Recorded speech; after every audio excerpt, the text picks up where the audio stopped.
Welcome to citizens pulse. నేను మీ రాజు.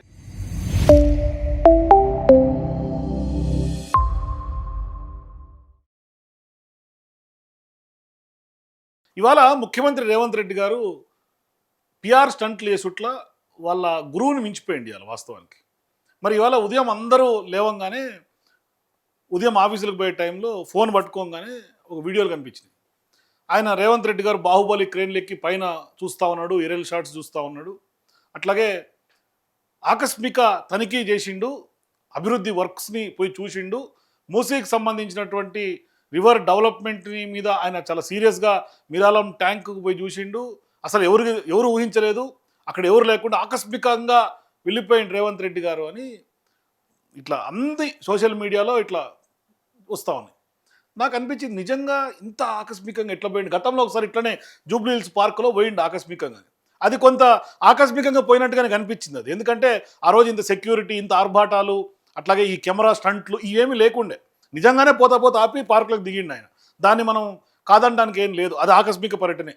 మరి ఇది ఎట్లా ఆకస్మికమైందో ఒకసారి మనం మాట్లాడుకోవాలి. ఎందుకంటే ఇది నిజంగానే రేవంత్ రెడ్డి గారు పోయే టైంకి అక్కడ already Musi river development corporation సంబంధించినటువంటి ఎవరైతే డైరెక్టర్ ఉన్నారో ఆయన నరసింహారెడ్డి గారు అక్కడే ఉంటారు, ఇంజనీర్లు ఉంటారు, పవర్ పాయింట్ ప్రజెంటేషన్ రెడీగా ఉంటుంది, అట్లాగే ఒక బిగ్ స్క్రీన్ ఉంటుంది, అట్లాగే మంది మార్బలం సెక్యూరిటీ ఇట్లా ఉరుకుతూ ఉంటారు. ఈయన పోయేటప్పటికి అక్కడ రెడీగా ఒకటి జిప్సీ ఓపెన్ టాప్ జీప్ ఉంటుంది చెరువు చుట్టూ తిరగడానికి, గ్రీన్ కలర్ మ్యాట్లు కట్టి ఉంటారు. అట్లాగే ఒక భారీ క్రేను రెడీగా ఇట్లా లేపి రెడీగా ఉంటుంది. మరి ఇన్ని అరేంజ్మెంట్స్ చేసిన తర్వాత అది ఆకస్మికం ఎట్లయితుంది? ఇదంతా ప్రీ ప్లాన్డ్ కదా. మరి ఇవన్నీ ఇన్ని లాజిక్లు ఎట్లా మర్చిపోయింది రేవంత్ రెడ్డి గారు, లేకుంటే ఆయన టీం ఎట్లా మర్చిపోయింది నాకైతే అర్థం కావట్లేదు ఇప్పటికి కూడా. నిజంగా ఆకస్మిక పర్యటన చేయొచ్చు ముఖ్యమంత్రి గారు, దాంట్లో తప్పేం లేదు. పనులు జరుగుతున్నటువంటి క్రమంలో రివ్యూ చేయొచ్చు. కానీ నిజంగా ప్రీ ప్లాన్డ్గా వెళ్ళి ప్రీఫిక్స్డ్ ప్రోగ్రామ్ మీకు వెళ్ళి అది ఆకస్మిక పర్యటన సోషల్ మీడియాలో ప్రజలకి ఎట్లా మీరు చెవుల్లో కాలీఫ్లవర్లు పెడతారు చెప్పండి. ఒకసారి చూడండి, నేను అది మొత్తం మనం మాట్లాడదాం, మినిట్ టు మినిట్ మాట్లాడదాం. ఆయన వాళ్ళు పెట్టినటువంటి చూడండి, ఇట్లా ఇన్ని కార్లు, ఇన్ని కాన్వాయ్, ఇంతమంది పోలీసు బలగం ఇదంతా వేసుకొని నరసింహారెడ్డి గారు ఏమో దగ్గరుండి తీసుకెళ్ళి ఓపెన్ టాప్ జీపు. మరి ఇదంతా ఎట్లా అది ఇదవుతుంది, ఆకస్మికమవుతుంది? అంత క్లియర్గా కనిపిస్తూ కదా మిరాలం ట్యాంక్కి సంబంధించినటువంటి పనులను ఈయన పర్యవేక్షిస్తూ ఉన్నాడు. మరి పర్యవేక్షించేందుకు చూడండి, ఇదంతా ఓపెన్ టాప్ జీప్లో ఒక పబ్లిక్ బహిరంగ సభలో కదా ఎట్లా తిరుగుతారో అట్లా తిరుగుతున్నాడు ఆయన. ఈ కెమెరా టీములు సీఎంఓలు అని చెప్పేసి అని ఒకటి వాళ్ళు వేసుకున్నటువంటి ఏదైతే కోట్లు వేసుకున్నటువంటి టీములు ఉరుకుతూ ఉంటారు కెమెరామ్యాన్లు అందరూ కూడా. మరి ఇంతమంది కెమెరామ్యాన్లు అంటే సహజంగా ముఖ్యమంత్రి గారితో ఒకరో ఇద్దరో ఉంటారు, ఇంతమంది ఉంటారా ప్రోగ్రామ్? ఈ పోలీసులు అందరూ ముందుగానే, ఈ కానిస్టేబుల్, హోంగార్డులు, కానిస్టేబుల్ అందరూ కూడా ముందుగానే ముఖ్యమంత్రి గారు వస్తారని వాళ్ళకి రాత్రి కల్లో వచ్చిందా? ఆకస్మిక పర్యటన అయితే అప్పటికప్పుడు పోతే ఇంతమంది పోలీసులు ఎట్లా వస్తారు అడిగి? అంటే ముఖ్యమంత్రి గారు ఇంటి నుంచి బయలుదేరంగానే పోలీసులు ఊరుకొస్తారు. ఇది చూడండి సీఎంఓ కెమెరామ్యాన్లు. ఇట్లా పిఆర్ స్టంట్లు వేసుడేది నాకైతే అర్థం కావట్లా.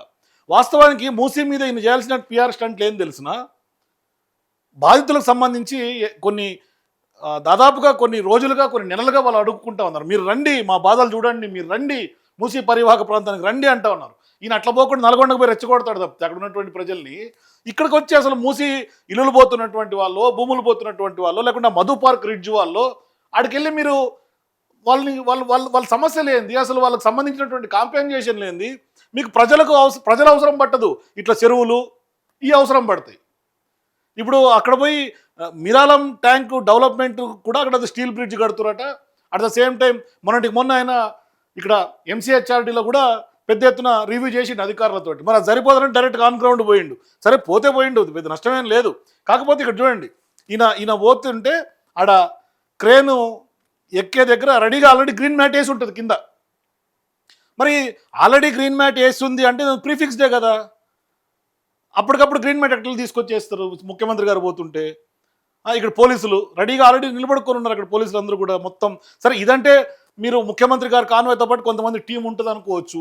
అక్కడ ఉన్నటువంటి లోకల్గా ఉన్నటువంటి నార్మల్ పోలీసులకు సంబంధించినటువంటి పరిస్థితి ఏంది? ఇదంతా కూడా కట్ చేసి మొత్తం పొద్దున్నే వదిలేరు. ఇదంతా కూడా ఉదయాన్నే ఇదంతా ప్రీఫిక్స్డ్ డ్రామా లాగా కనిపిస్తూ ఉంది. ఇదంతా చేసి ఒక్కసారి పబ్లిక్లోకి వదిలేరు దీన్ని. అది చూడండి, ఆ మూసీకి సంబంధించినటువంటి అధికారులు, కలెక్టరు, ఇంజనీర్లు, అట్లాగే ఆయన నరసింహారెడ్డి గారు చూడండి. ఈ గ్రీన్ మ్యాట్ ఎట్లా వచ్చిందండి ఇక్కడ? ఇందాక చెప్పిన కదా చూడండి, ఈ భారీ క్రేన్ ఎందుకు వచ్చింది అక్కడ అసలు? తెలంగాణ ఫైర్ డిపార్ట్మెంట్ క్రేన్, అది కూడా. ఇప్పుడు ఇంజనీరింగ్ వర్క్స్ చేసే ఒక కాంట్రాక్టర్ అయితే ఆయన ఇందాక టిప్పర్లు ఉండే అట్లుంటాయి, లేకుంటే జేసీబీలు ఉండే, చెరువులో తీసే పూడికలు తీసే జేసీబీలు ఉండే, అవి కదా ఉంటాయి. ఫైర్ డిపార్ట్మెంట్కి సంబంధించినటువంటి ఇంత పెద్ద బాహుబలి క్రేన్ ఆడు ఎందుకు ఉంటుంది? దీంతో ఏం కడతారు? ఇదంతా ప్రీ ప్లాన్డ్ కాదా? రెడీగా ఇట్లా గ్రీన్ మ్యాట్ వేసి రెడీగా ఇట్లా లెగ్స్ని కూడా గ్రౌండ్ మీదకి పెట్టి రెడీగా ఉన్నది అన్నట్టుగా, రెడీ టు ఫైర్ అన్నట్టుగా రెడీగా ఉంది. ముఖ్యమంత్రి గారు రాగానే ఎక్కి పైకి తీసుకుపోయింది ఏరియల్ షాట్ కోసం. ఇంకా పుణ్యం ఆ కొత్త హెలికాప్టర్ వేసుకొని తిరగలే మీరాలం ట్యాంక్ చుట్టూ. ఇంత పిఆర్ స్టంట్సా? పబ్లిక్ మనీ, అధికారులు టైం వేస్ట్ ఎందుకు ఇంత?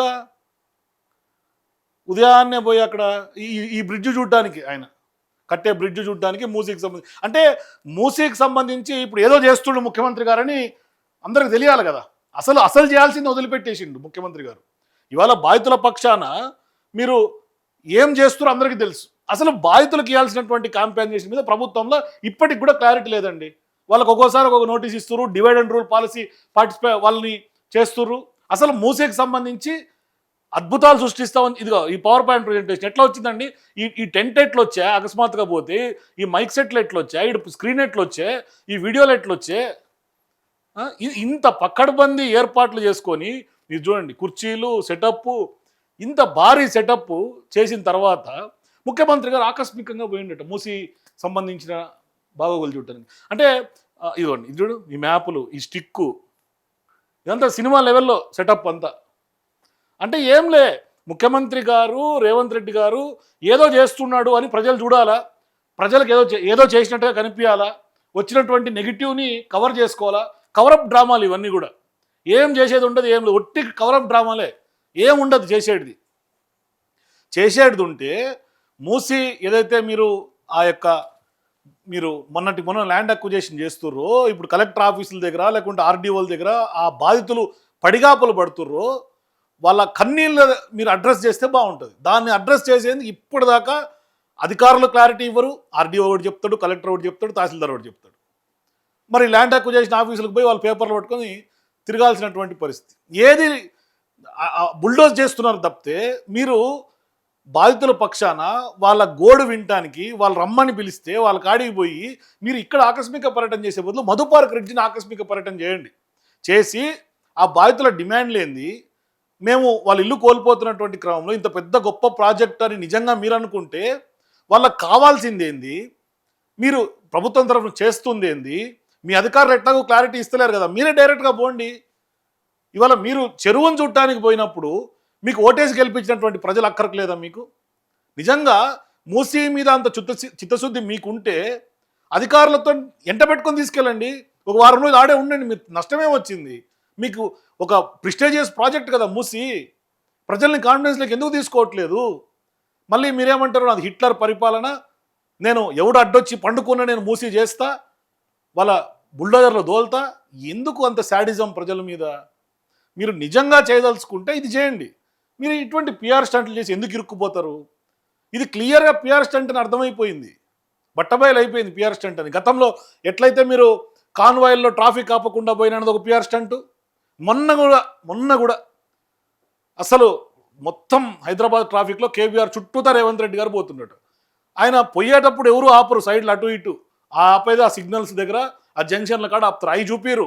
ఈయన పోయే కాన్వాయిని మాత్రం తీసి ఎవరు ఆపట్టాను, రోజు ఆపుతారు. నాకు మొన్న కూడా ఆపారు కూకట్పల్లిలో. ఈ ఊకే సోషల్ మీడియాలో మీరు హైదరాబాద్లో లేకుండా ఇతర ఊళ్ళల్లో, గ్రామాల్లో, మండలాల్లో ఉన్న ప్రజలకి ఫోన్లలో చూసుకొని అరే మా రేవంత్ రెడ్డి అన్న నిజంగా ఆపుతలేరట, గొప్ప లీడరు, పబ్లిక్లో తిరుగుతుండని చెప్పుకొని తప్ప అసలు వాస్తవం తెలిస్తే ఇది పరిస్థితి. మరి ఎందుకు ఈ పిఆర్ స్టంట్లు? వాళ్ళ కాంపెన్సేషన్ మీద క్లారిటీ ఇవ్వండి, వాళ్ళ బాధ పట్టించుకోండి. వాళ్ళ కదా నిజమైనటువంటి భూములు కోల్పోతున్నటువంటి వాళ్ళు, ఇల్లులు కోల్పోతున్నటువంటి వాళ్ళు, వాళ్ళనేమో మీరు బెదిరిస్తారు. ఆ టీడీఆర్ బాండ్ల మీద క్లారిటీ లేదు వాళ్ళకి. అసలు మూసీలో మీ ప్లాన్ ఏంది, డిపిఆర్ ఇప్పటిదాకా బయట పెట్టలే.